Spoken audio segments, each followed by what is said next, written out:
So as we go through this series called Therapy, we've gone through some harder topics. We've gone through, doubt. We've gone through anger. And now we're going to go through depression. How do I deal with depression? And we specifically looked at the Psalms, which are basically the middle part of your Bible. It's songs. They're called Psalms, so it starts with a P, and that may sound weird, but these are actual literal songs that God's people used to sing. And in these songs, they're very emotional. They're very emotional. And when Sergio's up there and he picks the right song, it moves your emotions. It's supposed to, and it should. Right? Well, these songs move our emotions too, but some of these emotions are just raw. I mean, they are very at the point of saying, is this okay for us to feel like this? I mean, last week we talked about anger, and some of these songs are about, God, would you bring justice? God, would you repay the person who did me wrong? And that sounds like, wow, is that what God wants from us? And then we also talk about songs of doubt. God, where are you? How long are you going to leave me? How long are you just going to leave me like this? And we talked about how it is important for us to give doubt, to give anger to God, to work through those emotions, right? Think of yourself kind of sitting on God's couch, and he's saying, talk to me. I'm your father. I love you. Talk to me.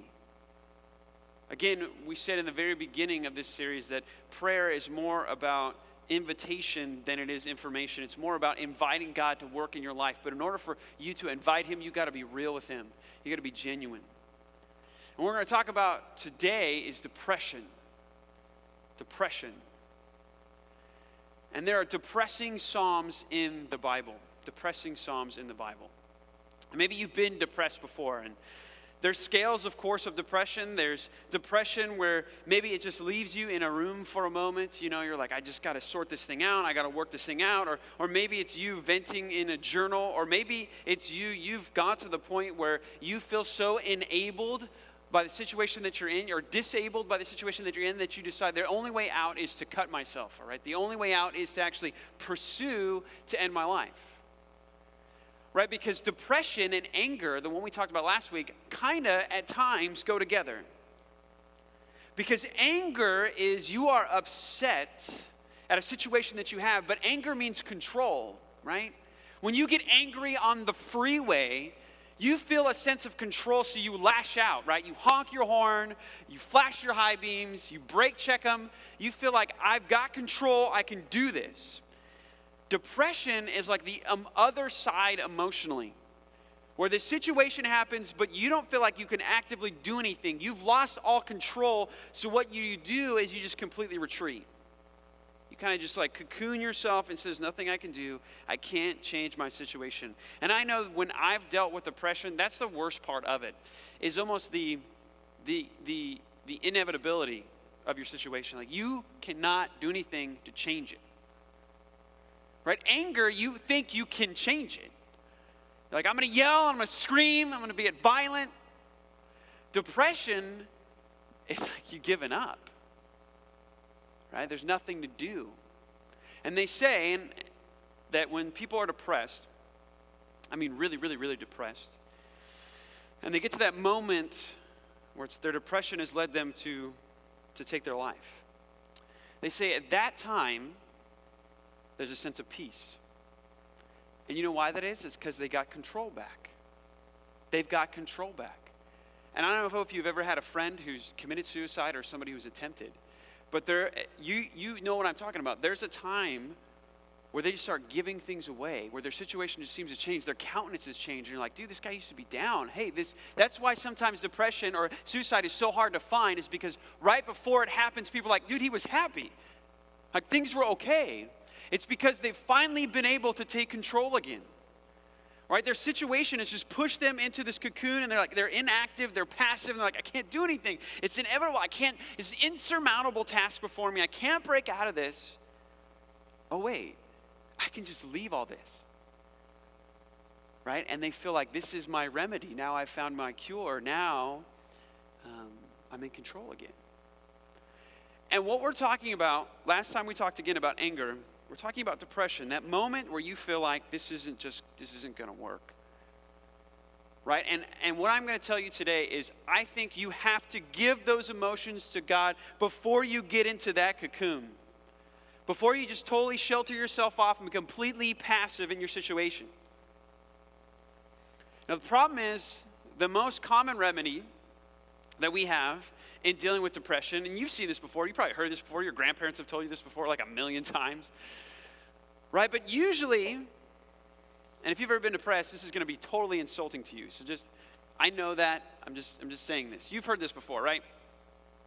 That life is just about perspective, right? Is the glass half empty or is it half full, right? You've heard that before. It's all about your perspective. You see, when you're depressed, you just need to change your perspective. You need to change your vantage point. Really, you're a glass half empty person. You need to be a glass half full person. Every cloud has a silver lining, blah, blah, blah, blah. Now, if you've ever been depressed, you know that's a total load of baloney, right? You know that. Because true depression, the debilitating depression, right? The one that leaves you in the dark emotionally, the one where you feel like you just can't shake it off. It's like a migraine that no medication will solve. It's in your head all the time, constantly on you. That kind of depression, it's not about this. It's about this right here. It's about your life is so low, and maybe less than that, right? I just filled it up, just quickly. But maybe you feel like, dude, you're like way down here. There's like a drop left. And you look at everybody else, and everybody else looks like this. Everybody else is in that half full, half empty kind of category. And you're like, it's not about half empty, half full. Bro, I'm on E. My life sucks. Everything is gone. Everything is meaningless, right? And I don't know what disappointment caused you to get there, but you know what I mean. When you get in that point of disappointment, food doesn't taste the way it should. Right? Your favorite burger doesn't taste the way it should. Your favorite movie doesn't make you laugh anymore. Your friends, the company you get is just not satisfying anymore. If you walk through depression, you know exactly what I'm talking about. And that depression starts because of disappointment. You look out and you see what others have, and then you see how little you have. And I'm here to tell you that this is exactly an emotion and a situation that one of the writers of the songs in the Old Testament dealt with. This is in Psalm 73. Psalm 73, and this is my favorite psalm. It might be my favorite chapter in the entire Bible. I love it. I absolutely love it. And I think I love it because I felt it. Right? This is Psalms 73. I want you just to hear the writer's depression. This is in Psalm 73. We're going to go in the middle of his discussion. We're actually going to walk through the whole psalm tonight, but just going to go in the middle and focus on two verses for right now. Psalm 73, verse 13 says this: "All in vain have I kept my heart clean and washed my hands in innocence. For all the day long I've been stricken and rebuked every morning." Now, what's going on with this guy right here? He's saying, I've done this Christian thing, I've done this following God thing, and I'm still here. And everybody around me is here. So why am I doing what I'm doing? Why am I doing what I'm doing?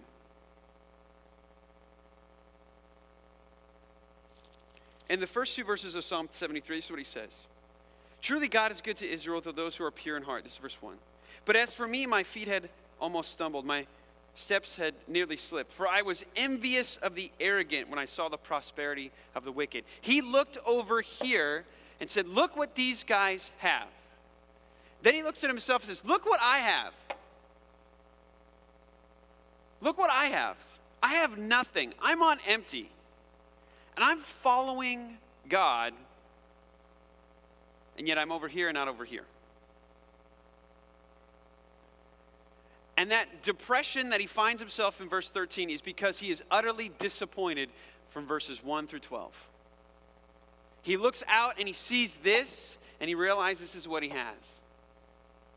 And so that disappointment leads him to depression. It brings him to the conclusion is, I have done this in vain, which means this is stupid. I shouldn't have done this.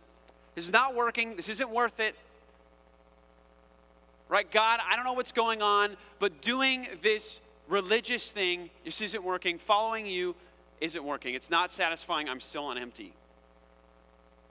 Right? The 2 times that I've been the most depressed in my life were actually within the same year. And it had to do with this right here that we're dealing with in Psalm 73. Because I was looking out and seeing a lot of people right here.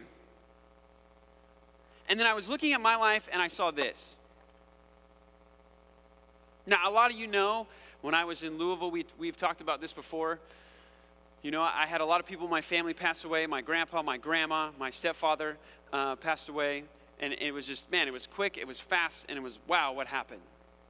Right? And then I remember my wife got pregnant, and then we had a miscarriage, and we lost our first child. And the most depressing time of my life. And the most depressing time of my life, I said a prayer to the Lord.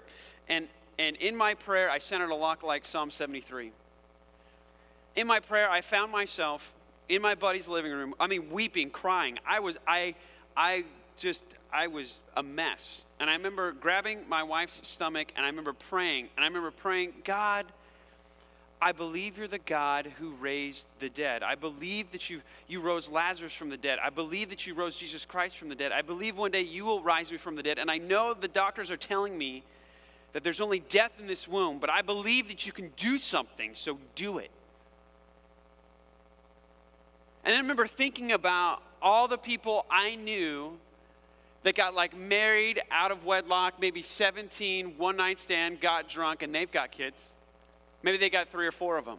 And I'm over here serving the Lord, loving Jesus, trying to be a pastor, right?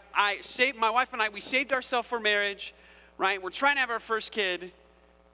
And then God makes us lose it. I'm like, I don't understand. God, I don't understand. And I told God, I'm like, I think I've done this whole thing. I believe in you.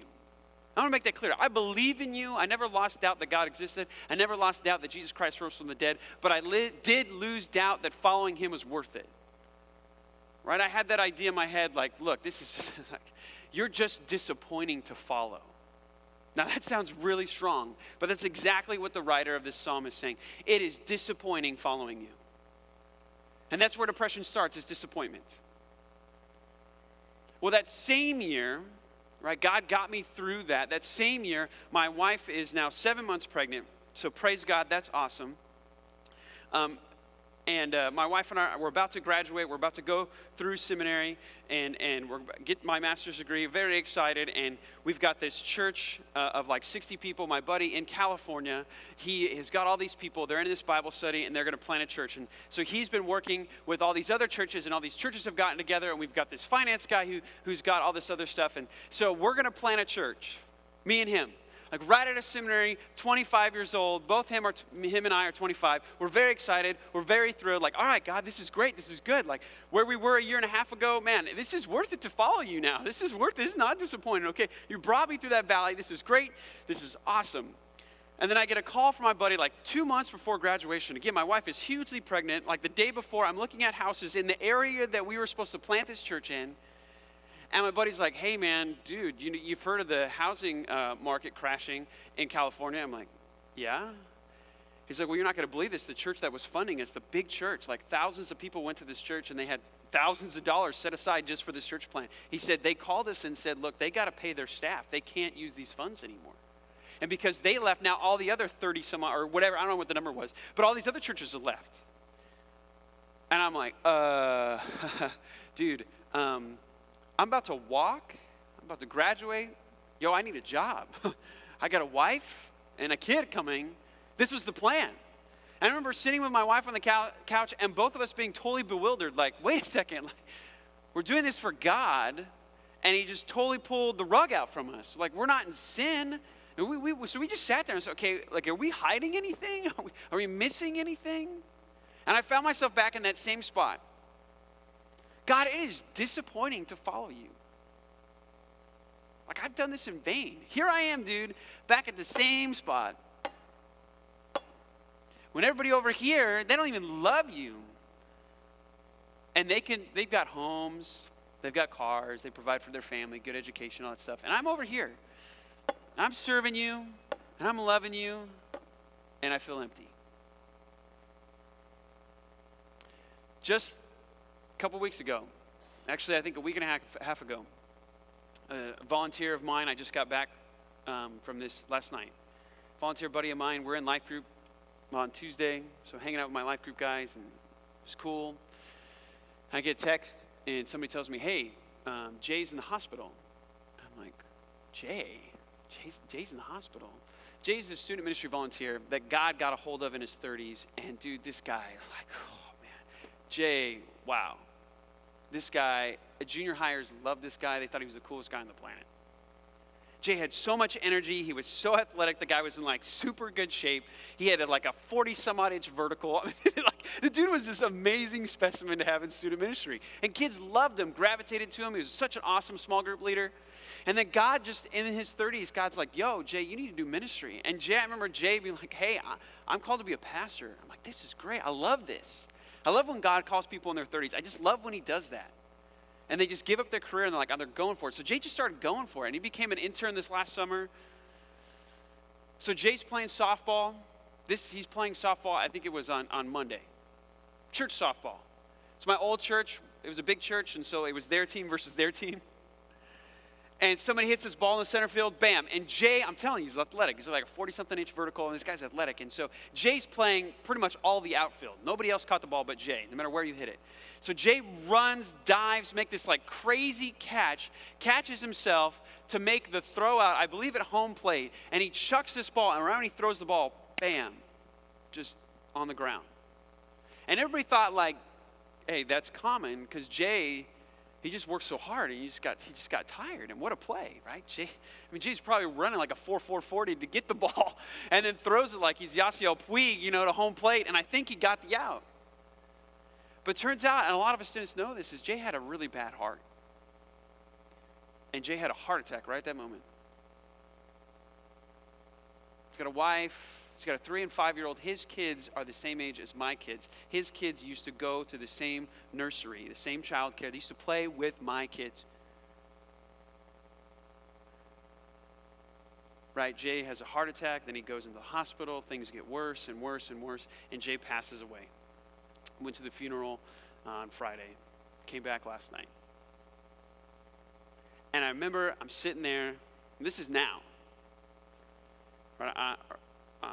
In the service, and we're singing these songs.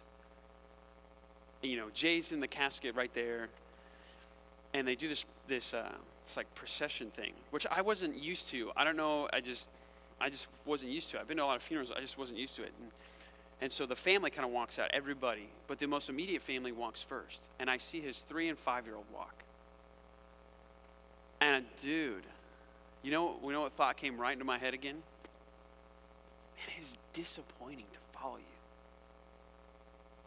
Like, God, what are you doing? Like, Jay loved you, man. He was at that point where he's giving his life to you, and then you just took it all. And that there are guys who are making money selling women on the streets and have got great hearts. And Jay loves you, cares about you, cares about ministry, cares about Christ. And you're like, you're done. Like, what do you do with that? Or what do you do with that?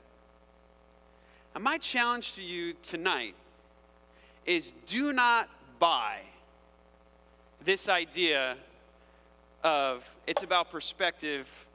It's about glass half empty, half full. That's baloney, man. You give that to me in grief, and I will punch you in the face. No, I won't, but don't ever, ever tell somebody that. Don't ever give me the silver lining speech. Don't give me that. Don't give me, you just got to look at this the right way. What do you mean, look at this the right way? There's no look at this the right way. It's loss. He's gone, never coming back. And I think when we walk through this depression, we'll find the Bible does not give this kind of answer. Oh, it's about half empty and half full. It doesn't. It gives a way better answer. A way better answer. Let's see the answer that this writer gets. This is in Psalms 73. I'm just going to read it to you so you kind of get the flavor of what's going on. Okay? Again, this guy is looking at his life, it's empty, right? He's the first class, and he's looking over here, and everybody's got everything, right? Just listen how he describes the people that he's envious of. He's serving God, but God's not giving him anything. It says in verse 3 of Psalm 73, "For I was envious of the arrogant, and when I saw the prosperity of the wicked. For they have no pains until death. Their bodies are fat and sleek. They're not in trouble as others are. They're not stricken like the rest of mankind. Therefore, pride is their necklace. Violence covers them as a garment.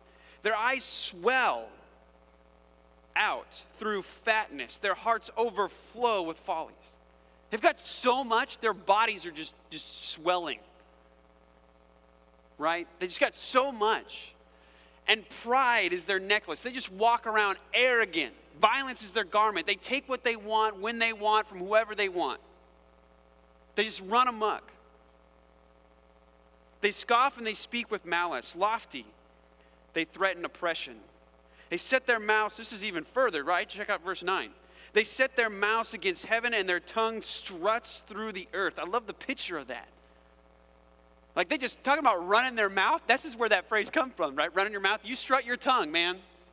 These fools just run their mouth. And against who? Not against just me and you. They're not just talking smack like Angels fans and Dodgers fans, Giants fans and Dodgers fans. They're talking against God. Like, look at me, Lord. I got what I want. What you going to do about it? I got the gold chain. I got the nice ride. I got girls when I want. Treat them how I want. Whatever way I want.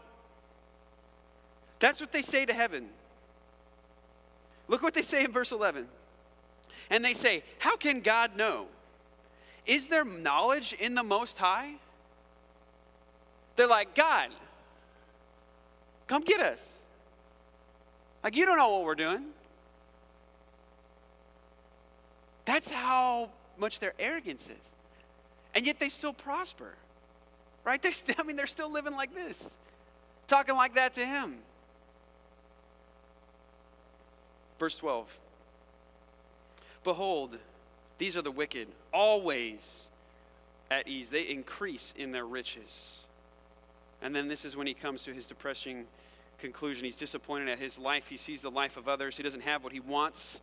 And so that disappointment, he leads him into this kind of cocoon. And he says, his depressing statement, "All in vain have I kept my heart clean, washed my hands in his sin." It is disappointing following you. Wow. You ever felt that way? You ever felt that way? Have you ever felt that way even like, let's just be real, like even, you're trying to do things God's way, you're trying to be single and do things God's way, right? So you're trying to stay away from, pornography, you're trying to stay away from that stuff, you're trying to keep good boundaries with the girls that you date, but all your buddies are just running amok and they're not suffering the consequences of having kids, right? They're getting away with it. And things are fine. And they're having all this great sex and then they tell you about it and you're like, dude, I'm trying here, Lord. I'm trying to do this single thing for you. Can you help me out? Can you shut him up? You feel that way. God, they've got it all. And if you're honest in your heart, you feel that moment like it is disappointing following you. So what does it take? That's not the right answer, right? You feel like that, but if you've read the Bible, of course, that's not where God wants to leave you, right? Well, where does he leave us? Does he leave us looking at a glass? Contemplating the volume, empty or full? Half empty, half full? All right, how much is in there? How many ounces? Is there enough iron in that, right? Is that what he does? Check out what happens. I love this psalm. This says in verse 15, everything changes. "If I had spoken, I would speak thus. I would have betrayed the generation of your children. But when I thought how to understand this, it seemed to me a wearisome task." He's saying, man, I don't get this, dude. I don't get this. So look what he had to do. "Until I went into the sanctuary of God." Sometimes Why we're depressed is because we don't come here. It took him going to church, maybe singing a song, maybe singing one of these songs, to get his mind right. Satan will love to fill your schedule with 1,000 things that aren't church and tell you they're necessities. But keeping you from believers is a great way to keep you depressed. Keeping you from other Christians is a great way to keep you depressed. Why do we go to church? You know why we go to church? Hebrews says to encourage one another to love and good deeds. What happens when you don't go to church? Man, I know, being a Christian, if you were to ask me, Paul, when you're not in church, when you're not going to church, when you lost that kind of pattern, what is your spirituality like? Dude, it's down. Right? We know that. Come on, it's like simple math, man. We need each other. And it's not that you need me, you need the person next to you. You need this. It's not that you need Pastor Paul. You're not dependent on me. But you're dependent on the hearing of the word, and you're dependent on the person next to you to tell you when you're in sin and to remind you of the hope you have in Jesus Christ. You need that. And that's what he got. So he walks into the sanctuary, walks into, maybe sings a song, maybe goes through a service. And he says, this is what happened. Verse 18. Truly you set them on slippery slopes. You make them fall to ruin. How they are destroyed in a moment, swept away by utter terrors, like a dream when one awakes. O Lord, when you rouse yourself, you despise them as phantoms.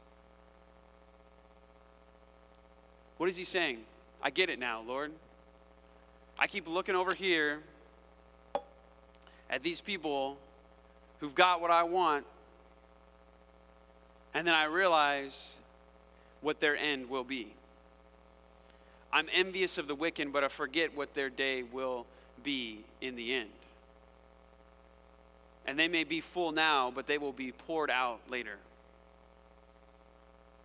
But they will be poured out later. Now, is this the solution to your grief? Right?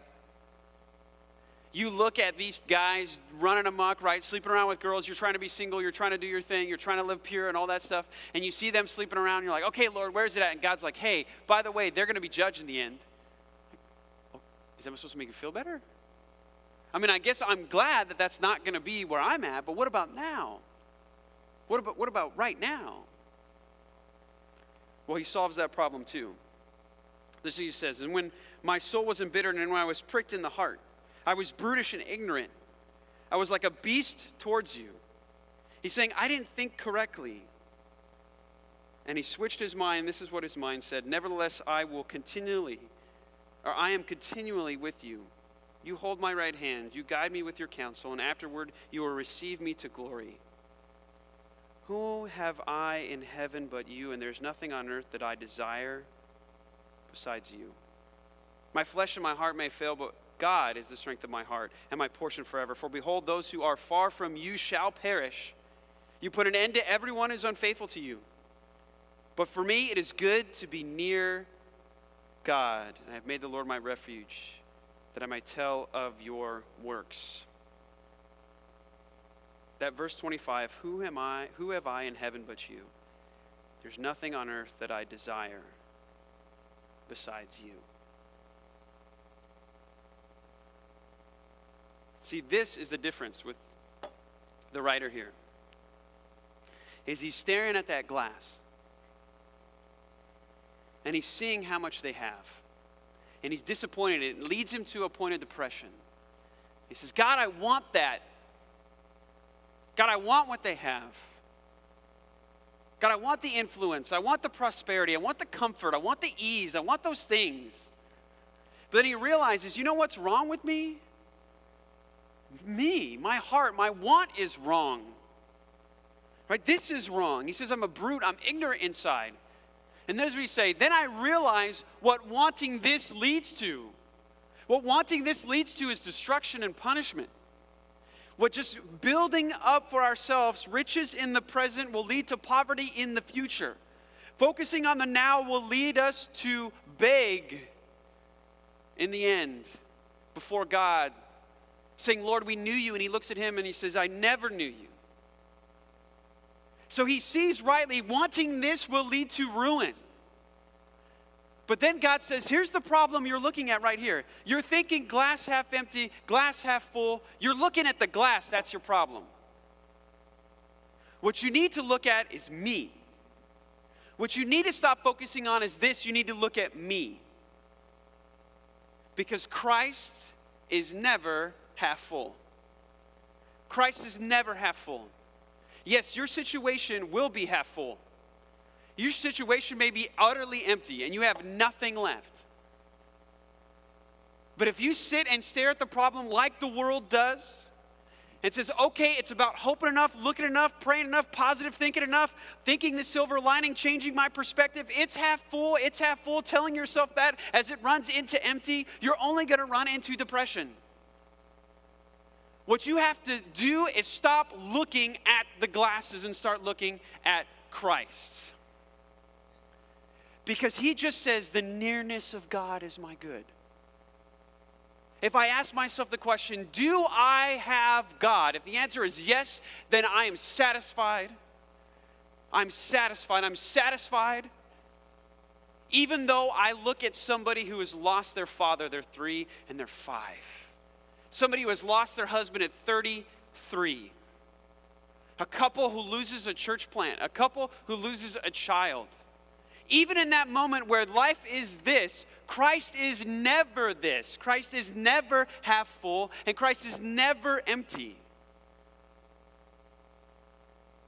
That is how you get over depression, is you focus on Christ.